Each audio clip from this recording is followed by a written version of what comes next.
கதையோட ஸ்டார்டிங்ல எல்டரோட ஆர்டர் படி அந்த கேப்டனும் பிரின்ஸை ரிலீஸ் பண்ணிட்டு எனக்கு உங்க மேலலாம் சுத்தமா நம்பிக்கையே கிடையாது, நீங்க மினரல்ஸை கொண்டு வந்தா மட்டும்தான் நம்புவேன்னு சொல்லியிருப்பான். உன்னோட நம்பிக்கையெல்லாம் யாருக்கு தேவை, நம்ம ஜஸ்ட் வெறும் ட்ரேட் பார்ட்னர்ஸ் மட்டும்தான் சொல்லும்போது ரெண்டு பேருக்கும் முட்டிக்க ஆரம்பிக்குது. அப்ப நம்ம ஹயோக் தான் குறுக்க வந்து அடிச்சுக்காடிங்கப்பான்னு சமாதானப்படுத்திருப்பான். ஆனா அந்த கேப்டன் எல்ஃப் உன்னோட இந்த கேவலமான கையை முதல்ல என் மேல இருந்து எடு, அந்த நேரத்துல எல்டரும் பிரின்ஸோட ஸ்வாடை எடுத்துக்கிட்டு வந்து கொடுத்திருப்பாரு. அப்ப பிரின்ஸும் என்னோட ஃப்ரெண்ட் ஹயோக் வேற வேர்ல்ட்ல இருந்து வந்திருக்கான், அவனோட வேர்ல்டுக்கு திரும்ப போக ஏதாச்சும் வழி இருக்கான்னு கேட்டிருப்பான். எனக்கு தெரிஞ்ச வரைக்கும் வேர்ல்டு ட்ரீயோட ரூட் மூலியமா தான் ரெண்டு உலகத்துக்கு இடையிலயும் கனெக்ஷன் உருவாகுது. மவுண்ட் அப்போட்டோல தான் வேர்ல்டு ட்ரீ ரூட்டோட எண்டிங் இருக்கு. அதனால அங்கிருந்து தான் மத்த வேர்ல்ட சேர்ந்த ஒரு சில பேர் இங்க வந்து போறாங்க. நான் என்ன சஜஷன் பண்றேன்னா, பீட்டில்ஸ் கிட்ட உங்களுக்கு நல்ல ரிலேஷன்ஷிப் இருக்கு, அதனால நீங்க பீட்டில்ஸ் கிட்ட ஹெல்ப் கேட்கறது தான் நல்ல ஐடியாவா இருக்கும். ஏன்னா பீட்டில்ஸ் தான் வேர்ல்டு ட்ரீயோட ஒர்க்கர்ஸ். அதனால தான் பீட்டில்ஸால வேர்ல்டு ட்ரீயோட ரூட்ஸை யூஸ் பண்ணி மூவ் பண்ண முடியுது. அப்பதான் ஹயோக்கு புரிய வருது, லாஸ்ட் டைம் கூட அந்த பீட்டில்ஸ் வில்லேஜுக்கு அவுட் சைட்ல ஒரு மேஜிக் சர்க்கிள் மூலியமா வந்திருக்கும். அப்ப பிரின்ஸும் எங்களுக்கு சஜஷன் பண்ணதுக்கு ரொம்பவுமே தேங்க்ஸ், ஆனா ட்ரேட் ரூட்ஸோட கரண்ட் சிச்சுவேஷன் எப்படி இருக்கு, நாங்க லாஸ்ட் டைமா செக் பண்ணப்போ அங்க நிறைய மான்ஸ்டர்ஸ் சுத்திக்கிட்டு இருந்துச்சு. சரி பரவாயில்ல, அதனால என்ன, நாம போய் ட்ரை பண்ணி பார்க்கலான்னு பிரின்ஸ் சொல்லியிருப்பான். எல்டரும் அதுக்கு ஓகே சொல்லிட்டு பக்கத்துல இருந்த அந்த கேப்டன் எல்ஃபன் நீ போய் அவங்களுக்கு ஹெல்ப் பண்ணுன்னு சொல்லியிருப்பாரு. அதுக்கு அவனும் என்னது என்னையவா போக சொல்றீங்கன்னு ஷாக் ஆயிருப்பான். ஆமா, அவங்க உண்மையதான் சொல்றாங்களாங்கிறது தெரியல, உன்னை விட ட்ரஸ்ட்வர்த்தியான ஆள் இங்க இல்ல, அதனால நீயே போயிட்டு வான்னு அனுப்பி வைக்கிறாரு. ஆனா இது கொஞ்சம் கூட அந்த கேப்டன் எல்ஃபுக்கு பிடிக்கல, மூஞ்ச ஒரு மாதிரி வச்சுக்கிறான். அப்ப எல்டரும் நம்மளோட வில்லேஜை பத்தி கொஞ்சம் யோசிச்சு பாரு, இது நம்ம வில்லேஜை ரெக்கவர் பண்றதுக்கு கொஞ்சம் யூஸ்ஃபுல்லா இருக்கும். அவனும் வேற வழி இல்லாம சரின்னு ஒத்துக்கிறான். அப்புறம் நம்ம பிரின்ஸ் ஹயோக்கு ரெண்டு பேரும் உல்ஃபி மேல ஏறி மவுண்ட் அப்போட்டோவை நோக்கி போறாங்க. அப்ப கேப்டன் எல்ஃபும் மவுண்ட் அப்போட்டோவோட நார்த் சைடு உச்சிக்கு போறதுக்கு ஒரு சீக்ரெட் டனல் இருக்கு, ஆனா அந்த எக்கச்சக்கமான கிரிஃபன்ஸ் இருக்கும், சோ அதனால நீங்க சர்வே பண்ண ட்ரை பண்ணுங்கன்னு சொல்லியிருப்பான். அதுக்கு ஹயோக்கும் ஆனா அந்த கிரிஃபன்ஸோட கதையை தான் பீட்டில்ஸ் எப்பயோ முடிச்சிடுச்சே. இதை கேட்ட அந்த கேப்டன் எல்ஃபும் இவன் உண்மையை சொல்றானா இல்ல பொய் சொல்றானான்னு தெரியாமலேயே முழிச்சுக்கிட்டே போயிருப்பான். அப்புறம் ஒரு வழியா அவங்களும் அந்த சீக்ரெட் டனலுக்கு வந்திருப்பாங்க.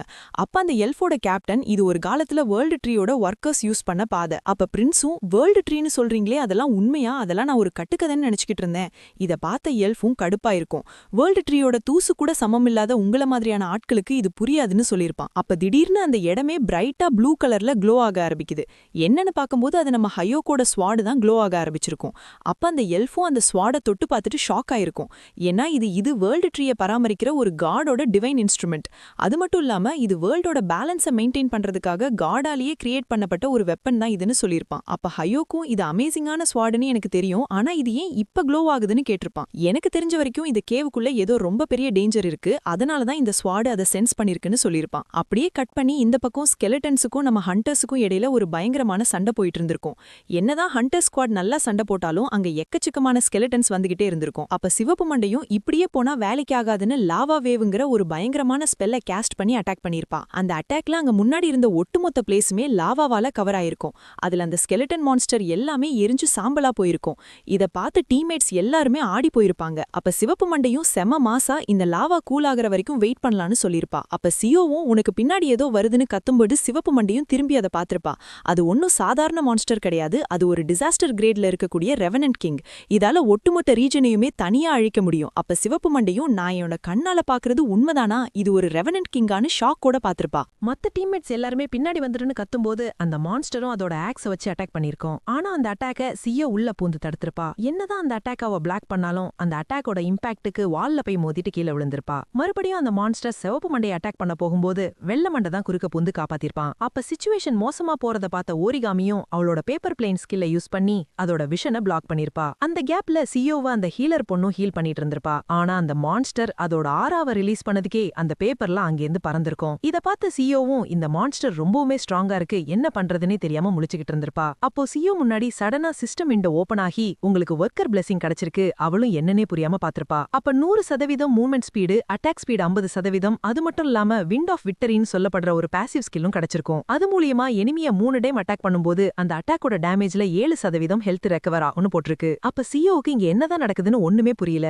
சரி என்னவா இருந்தா எனக்கு என்ன, இப்போதைக்கு இது மூலியமா எனக்கு ஒரு சான்ஸ் கிடைச்சிருக்குதுன்னு அட்டாக் பண்றதுக்கு ரெடி ஆகிறா. இந்த பஃப் எப்படி கிடைச்சிருக்கும்னா நம்ம ஹீரோமா கொடுத்திருப்பான். இருந்தாலும் இது ஒரு டிசாஸ்டர் கிரேட் மான்ஸ்டர்ங்கிறதுனால இது அவங்களுக்கு ரொம்பவுமே கஷ்டமா இருக்க போகுது. அவங்களுக்கு ஏதாச்சும் ஆச்சுன்னா என்ன பண்றதுன்னு பயந்திருப்பான். அப்பதான் நம்ம ஹீரோவுக்கு அந்த எல்ஃப்ஸ் கிட்ட இருந்து வாங்கிட்டு வந்த கிரீன் ஹர்ப பத்தி ஞாபகம் வந்திருக்கும். அதை வச்சு ஸ்க்ரோல கிரியேட் பண்ணி மத்தவங்களுக்கும் பஃப் கொடுக்கலான்னு ஸ்க்ரோல கிரியேட் பண்ண ஆரம்பிச்சிருப்பான். இந்த பக்கம் அந்த மான்ஸ்டரும் பயங்கரமா அட்டாக் பண்ணிருக்கும். அதை எப்படியோ டேங்கரும் பிளாக் பண்ணிருப்பான். இத பார்த்த சிவப்பு மண்டையும் இனிமேலும் அவனால தாக்கு பிடிக்க முடியாது, கண்டிப்பா இந்த எலும்பு கூட எரிச்சு சாம்பலாக்காம விடமாட்டேன்னு அட்டாக் பண்றதுக்காக போயிருப்பா. அப்ப சியோவும் அவளோட ஸ்வாட யூஸ் பண்ணி பண்ணி பயங்கரமா அட்டாக் பண்ணிருப்பா. ஆனா அந்த ரெவனன்ட் கிங்கோட ஆர்மர் பயங்கர ஸ்ட்ராங்கா இருந்திருக்கும். அதனால சியோவோட ஸ்வாடால அந்த ஆர்மரை பெனட்ரேட் பண்ணிருக்க முடியாது. இத பார்த்த சிவப்பு மண்டையும் அந்த ஆர்மரோட ஜாயிண்ட்ல கேப்ப உருவாக்குன்னு ஓரிகாமி கிட்ட சொல்லிருப்பா. அப்போ ஓரிகாமியும் எனக்கு புரிஞ்சதுன்னு அவளோட பேப்பர் ஸ்கில்ல யூஸ் பண்ணி அந்த ஆர்மரோட ஜாயிண்ட்டுக்கு நடுவுல பேப்பரை ஃபிக்ஸ் பண்ணி கேப்ப கிரியேட் பண்ணிருப்பா. அப்ப சிவப்பு மண்டையும் அவளோட ஃபயர் மேஜிக்கை யூஸ் பண்ணி பயங்கரமா அட்டாக் பண்ணிருப்பா. ஆனா அந்த அட்டாக்ல அந்த மான்ஸ்டருக்கு பெருசாலாம் ஒன்னும் டேமேஜ் ஆயிருக்காது.